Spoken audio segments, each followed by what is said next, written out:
जनक जी ने सबको निमंत्रण दिया धनुष यज्ञ का, पर जनक जी ने दशरथ जी को निमंत्रण नहीं दिया। क्यों नहीं दिया?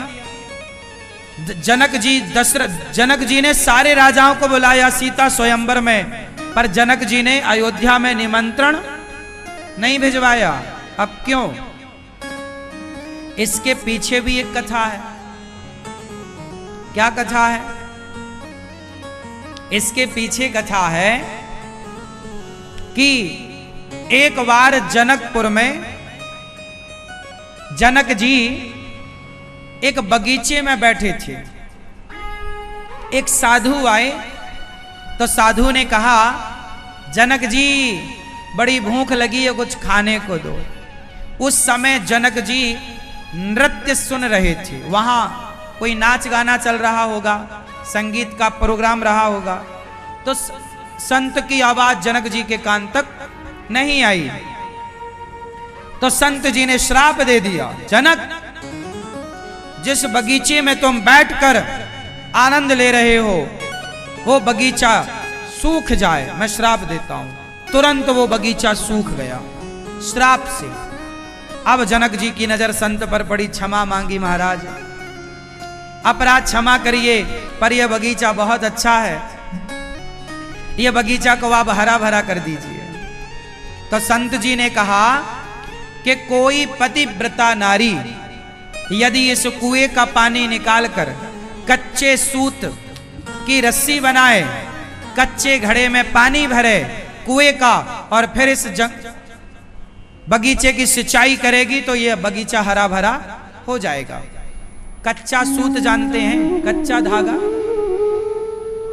कच्चे सूत की रस्सी बनाओ, कच्चा घड़ा मतलब कुम्हार जैसे मिट्टी का घड़ा बनाता ना, चाक से निकालता, वैसे ही कच्चा घड़ा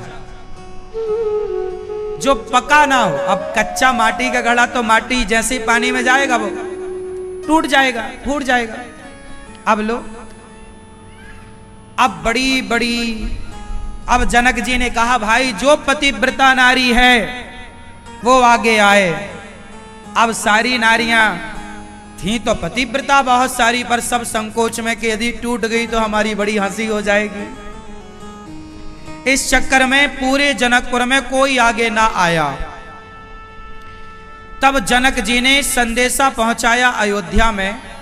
सबको पता था कौशल्या माता बड़ी पतिव्रता नारी हैं। तो जनक जी ने कौशल्या माँ के लिए पत्र लिखा दशरथ जी के लिए कि महाराज हमारा बगीचा सूख चुका है, और जो पतिव्रता नारी कच्चे सूत की रस्सी बनाकर कच्चे घड़े से पानी निकालकर बगीचे में सींचेगी तब ये हरा भरा होगा। तो आप अपनी पत्नी के साथ पधारो और हमारे इस कार्य को पूरा कराओ। अब दशरथ जी को सूचना मिली तो दशरथ जी कौशल्या मैया से बोलते हैं, तैयार हो जाओ, जनकपुर चलना है। कौशल्या मैया बोली ठीक है। कौशल्या मैया अपने कपड़े लत्ते तैयार करवे लग गईं। तब तक कौशल्या माँ के कमरे में जो झाड़ू पोंछा करने वाली दासी थी, उस दासी ने कहा, महारानी माँ आज आप कहाँ जा रही हैं? कौशल्या मैया बोली कि आज हम जनकपुर जाएंगे, वहां एक बगीचा में सूख गया है तो पानी वानी हमसे डलवाना चाहते हैं। बोले जो पतिव्रता हो तो आए। तो कौशल्या मैया के कमरे में झाड़ू लगाने वाली जो उनकी दासी थी, उसने कहा, माता इतना छोटा सा काम करने आप क्यों जाओगी, हमें भेज दो। कौशल्या मैया की दासी तैयार हो गई।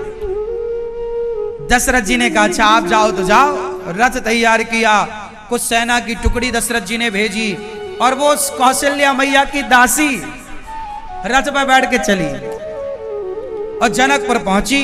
तो जनकपुर के लोगों में बड़ा उत्साह था कि भाई अयोध्या जी से कौशल्या मैया आने वाली हैं। सबने देखा, कहां कौशल्या मैया।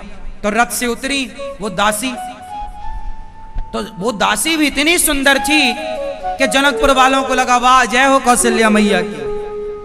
कौशल्या, उन्होंने कहा, मैं कौशल्या नहीं हूं, मैं उनकी दासी हूं। अब जनक जी घबराए, हे भगवान, बुलाया रानी को आई दासी। ये क्या करेंगी? बोले बताओ कहां तुम्हारा बगीचा? बोले ये रहा। अब सब लोग बिल्कुल आंखें गड़ाए बैठे कि कब रस्सी टूटे, कब हम हंसे। पर वो दासी तो कच्चे सूत की रस्सी बनाई, कच्चा घड़ा डाला कुएं में पानी। हे ईश्वर, यदि मैं पतिव्रता हूं तो ना ये रस्सी टूटे ना ये घड़ा फूटे। अब तो लो भैया पानी निकाला, ओ काहे को रस्सी टूटे? लोगों को लगा अब टूटी, काहे टूटे? वो निकाला और पानी का सिंचन किया, पूरा बगीचा हरा भरा हो गया। जनक जी डर गए। जनक जी ने सीता स्वयंवर में दशरथ जी को निमंत्रण इसलिए नहीं दिया कि बुलाया था पिछली बार रानी को, आई दासी, इस बार कहीं सीता स्वयंवर में कोई नौकर ना आ जाए दशरथ जी का, तो हमारी बेटी कोई और आके कहीं उनका चेला दास वास ना आके धनुष तोड़ दे। डर गए जनक जी, बोले नहीं, वहां तो दासी इतनी कमाल की है, तो वहां का कोई दास वास आके तोड़ दिया धनुष तो सीता का ब्याह करना पड़ेगा दास से। इस डर के मारे जनक जी अयोध्या में निमंत्रण नहीं दिए कि वहां बुलाओ किसी को, आता कोई है। अब राम जी गए